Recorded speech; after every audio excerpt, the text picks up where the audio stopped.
Bonjour et merci d'être là pour l'histoire d'un tube que vous avez forcément chanté à tue-tête en 1998 ou plus tard, l'apologie de Matmata.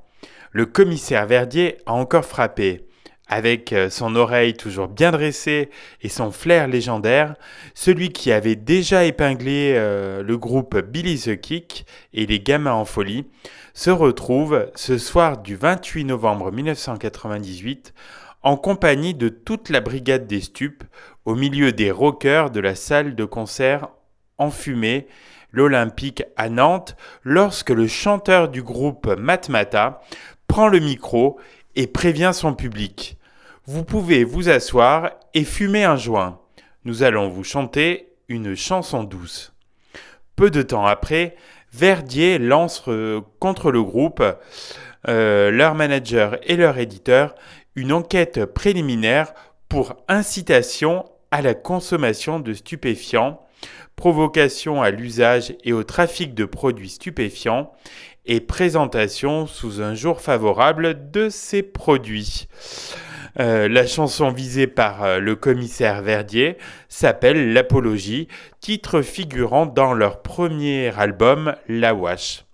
L'Apologie ouvre le débat donc sur la légalisation du cannabis et des drogues douces.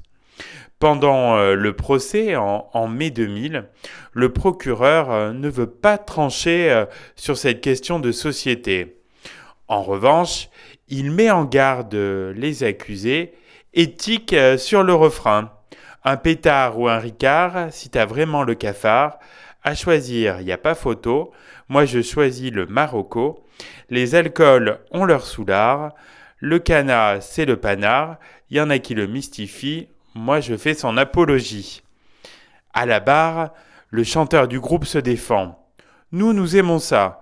Nous aimerions bien fumer notre joint comme d'autres boivent ou fument une cigarette. Ce n'est pas pour autant un cri de ralliement. On ne demande pas aux autres d'en faire autant.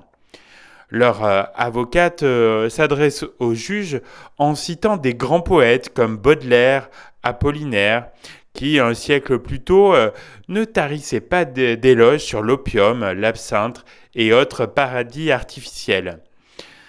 Elle a aussi passé en revue la liste assez longue des chanteurs qui auraient dû se retrouver assignés à comparaître: Bob Marley, Serge Gainsbourg, les Stones. Mais sa plaidoirie n'a pas convaincu le procureur, qui est resté scandalisé par le ton des paroles et l'enthousiasme incitatif du chanteur sur scène. Les éditions Levallois, le manager et les 4 membres du groupe ont été condamnés à 15 000 francs d'amende chacun, soit l'équivalent de 14 000 € au total.